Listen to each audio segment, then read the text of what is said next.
마음공부 제24강 마음쓰기 두 번째 시간 강좌 시작하겠습니다. 지난번 주제는 이제 마음쓰기 첫 번째 시간으로 행복 키우기라는 주제를 가지고 목표를 뚜렷이 하는 것, 그리고 이제 행동, 정서, 인지 이 부분을 이제 골고루 잘 잡아가는 얘기를 드렸는데요. 이런 걸 바탕으로 해서 계속 인생을 이제 행복하게 살아가려고 노력하다 보면 자기 자신을 많이 만나게 되잖아요. 그래서 이제 보게 되면 사람들마다 각자 이제 다 나름의 경험이 다르고 그렇지만 공통적인 것들이 있어요. 그것이 무엇이냐면 우리 마음에 이제 본래 있는 우리의 그 본심 또는 본성이라고 할 수 있는 것을 내 경험이나 내가 갖고 있는 지식이나 생각 한 그런 것들로 인해서 내가 살아왔던 그런 삶들로 인해서 뭔가 이렇게 그런 본성이나 본심이 이렇게 가려진 채로 이렇게 뭔가 그것을 휩싸고 있는, 둘러싸고 있는 것이 있다는 겁니다. 그러니까 우리의 본래 마음, 내 본심을 이렇게 찾아 들어갈 때, 본성을 찾아 들어갈 때 거치게 되는 이런 어떤 감정의 층 같은 것들이 있어요. 이것에 이제 어떤 공통점들이 있다는 겁니다. 그래서 대체적으로 크게 한 세 개의 층을 만날 수 있게 되는데요. 첫 번째 만나게 되는 층이 이제 분노의 층입니다. 그러니까 이것은 살다 보면 왜 마음대로 되는 것보다는 안 되는 것이 훨씬 많죠. 그럴 때마다 뭔가 이렇게 저항감 또는 거부감 같은 것들을 느끼게 되고 불편감을 느끼게 되잖아요. 이런 것들이 차곡차곡 쌓여서 형성되는 거예요. 그러니까 내 뜻대로 안 될 때 짜증이 나고 화가 나고 하는 거죠. 그래서 마음 공부가 전혀 안 된 사람들은 이 짜증, 화 같은 것에 그냥 계속 울그락불그락 하면서 파죽 들 때 마음이 계속 그렇게 끓습니다. 그래서 이제 좀 더, 그래, 내 마음대로 될 수 없는 거다 하는 이제 현실을 받아들이고 이제 목표라든가 자기 하는 행위 같은 것을 현실적으로 조절할 줄 알게 되면 이 분노의 층 같은 것을 이제 넘어설 수 있죠. 그렇게 해서 합리적인 상식을 가지고 이제 살아간다고 했을 때, 그 다음에 이제 만날 수 있는 층이 뭐냐면, 이 세상이 워낙에, 그러니까 뭐 바람직한 제도, 뭐 그런 걸 가지고 정말 살기 좋은 낙원이 되어 있는 것이 아니잖아요. 뭐 경쟁도 해야 되고, 얼마나 그런 것들이 많습니까? 그렇게 해서 애를 쓰다 보면 이제 힘이 들다 보니까, 전체적으로 이렇게 마음이 무겁고 또는 아프고 슬프고 하는 이런 슬픔의 층, 슬픔, 아픔의 이 층을 만나게 됩니다. 그래서 이것에 빠져버리면 이제 우울해져 버리는 거죠. 그런데 이 부분도 이제 욕심을 조절하고 하다 보면, 욕망 같은 걸 조절하고 하다 보면 역시 넘어설 수 있게 돼요. 그렇게 하고 나서 이제 딱 만나게 되었을 때 나는 누구인가, 나는 어떤 존재인가 하는 것들을 이제 봤을 때 평생 나와 함께 할 수 있었을 것 같은 그런 것들도 지금 나한테 남아있지 않고 모든 것은 변해가고 하는 이런 것 속에서 아주 깊은 외로움을 느끼게 됩니다. 아, 내 인생 결국 내 혼자구나 하는 이런 느낌을 느끼게 되죠.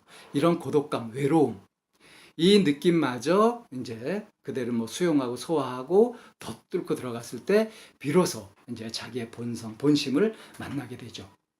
이렇게 만나게 되는 본성, 본심. 이제 이것이 어떤 모습인지 오늘 이제 이 말씀을 드리려고 하는 거예요. 그러니까 분노의 층, 슬픔의 층, 그리고 외로움의 층을 다 지나서 비로소 이제 만나게 되는 아주 긍정적이고 덜 상대적이지 않은, 그러니까 절대의 본성이라고 할까요? 그걸 딱 만나게 되는데 이것에 이제 크게 한 네 가지 정도의 마음이 있을 수 있습니다. 그래서 첫 번째는 이제 사랑이라는 건데요. 사랑하는 마음. 사랑하면 뭐가 떠오릅니까? 굉장히 뭔가 달달하고 황홀하고 따뜻하고 포근한 어떤 그런 느낌 같은 게 떠오르시나요? 아니면 뜨거운 어떤 것들이 떠오르시나요? 뭐 사랑에도 여러 종류가 있다고 하는데 여기서 지금 말씀드리는 이 사랑이라고 하는 것은 애착하고 다른 겁니다. 막 질투하고 시기하고 소유하려고 하고 하는 이런 것들이 덕지덕지 붙어 있는 그런 애착이라고 하는 것과 다르게 참사랑이라고 하는 것. 그야말로 이 나도 좋고 상대도 좋고 이 좋은 이런 것들을 함께 하고 싶은 마음.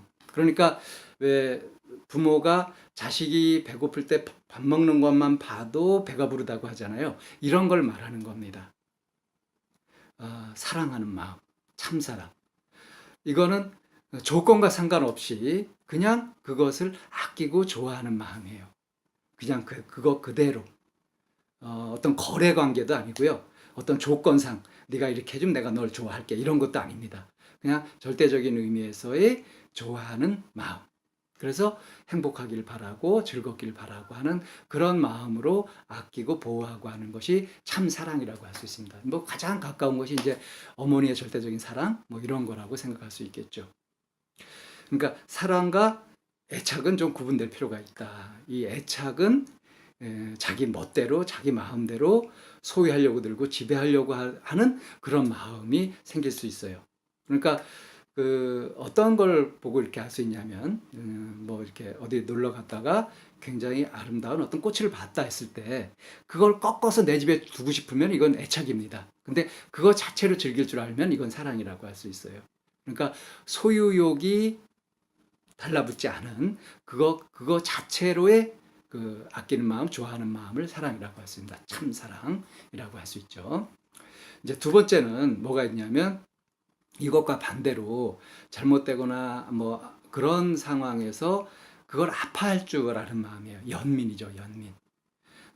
우리 길을 가다가 이렇게 길거리에서 동냥하는 사람을 보거나 하면은 자연스럽게 좀 불쌍한 마음이 들죠. 그러니까 누가 이렇게 잘못되거나 했을 때 그 마음이 아프고 그럽니다. 이게 이제 연민인데요. 이 연민이라는 마음과 이제 또 혼동되면서 우리가 헷갈릴 수 있는 게 이제 동정이라는 게 있어요. 동정심. 둘 다 이제 불쌍하게 여기는 마음은 맞는데 이 동정심은 이제 여기에 교만이 싹 있는 겁니다. 그러니까 내가 그래도 처지가 낮고 너는 불쌍하니까 내가 널 봐준다. 이런 것들이 깔려 있는 게 이제 동정심이에요. 그러니까 동정심을 가지고 봉사를 하게 되면 이제 봉사를 해서 상대가 고마워하고 잘 받아주면은 괜찮은데 상대가 시큰둥하거나 또는 이제 더 요구하거나 이렇게 되면 이제 그게 분노를 바뀌게 되죠. 괘씸하게 내가 널 어떻게 했는데 이런 식으로 하면서. 그러니까 동정은 기본적으로 나와 남을 구분하면서 내가 낫다고 생각하는 이런 것이 깔려 있는 게 동정이라고 한다면 연민은 그런 것들이 깔려 있는 것이 아니라 오히려 하나로 같이 느끼는 겁니다. 나와 너를 구분하는 것이 아니라 너의 아픔이 나의 아픔으로 느껴지는 거죠. 이걸 연민이라고 합니다. 그러니까 연민은 이제 다른 걸로 바뀌지가 않아요. 미움이라든가 괘씸해하는 마음으로 바뀌지가 않습니다. 다음에 이제 세 번째로 기쁨이라고 하는 마음이 있어요. 기쁨. 그러니까 자기가 살아있다는 이 자체로 그냥 기쁘고 어떤 감각을 느끼는 것 자체로 기쁘고 그래서 그냥 기쁨, 즐거운 덩어리가 되어버리는 겁니다. 이게 이제 무한대의 어떤 기쁨 같은 건데 이 상대적인 즐거움하고 달라요. 비교를 해가지고 기뻐하는 거하고 달라요.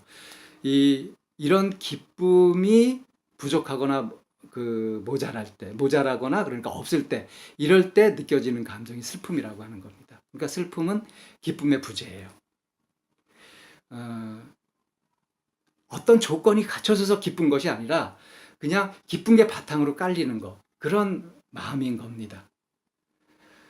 그래서 그러니까 딱히 어떤 다른 욕심을 부리거나 자기중심적인 욕구를 가지고 뭔가 하려고 하지 않으면 그러면은 그냥 이렇게 숨을 쉬고 뭔가를 느끼고 오감이 제대로 작동하고 하는 거 이거 하고 있는 이 자체가 그냥 존재 자체가 신기하고 기쁘고 그렇습니다. 이런 상태. 왜 저기 욕심 같은 걸 부리지 않는 바보 같은 사람들도 표정을 보면은 이렇게 편하죠.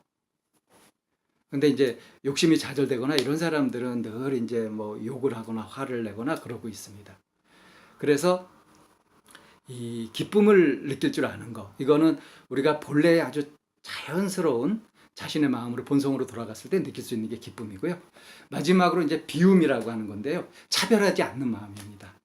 차별하지 않는 것. 그 어떤 것과도 차별하지 않고 왜 비워야 채울 수 있잖아요. 그런 것처럼 선입견이나 고정관념 같은 걸 가지고서 뭘 이렇게 분별해가지고 너는 좋은 놈, 나쁜 놈 뭐 이래가면서 이제 마음이 분주하게 일어나는 것이 아니라 그냥 마음을 텅 빈 상태로 두어서 그래서 어떤 마음 작용이 일어나더라도 그것에 궁금증을 가지고 호기심을 가지고 마음이 새롭게 일어날 수 있는 것. 이게 이제 비움의 상태라고 할 수 있어요. 반대로 내가 안다 하고 있을 때는 거기에 이제 시큰둥해지게 되죠. 그래서 사람이 이런 비움, 이런 호기심, 이런 마음, 설렘, 이런 마음을 잃어버리게 되면서부터 이제 늙어가는 겁니다. 그러니까 이거는 영원히 젊게 살 수 있는 비결이라도 할 수 있는데요. 마음을 비워두는 것, 어떤 차별의식도 갖지 않는 것을 말합니다. 이렇게 사랑과 연민, 그리고 기쁨, 비움, 이 네 가지 마음이 우리가 그런 어떤 표면의 그 부정적인 마음의 층들을 뚫고 들어가서 만날 수 있는 우리 자신의 본성인데요. 이런 것들을 이제 꾸준히 늘 염두에 두고 연습을 하고 있으면 이 본성적으로 자꾸 마음이 이렇게 일어나면서 오히려 이제 겉에 있는 사소한 이런 감정들을 다 밀쳐내고 마음의 중심에 이런 든든한 네 가지 본성의 마음이 자리 잡을 수 있습니다. 예, 오늘 마음속이 두 번째 강좌 여기에서 마치겠습니다.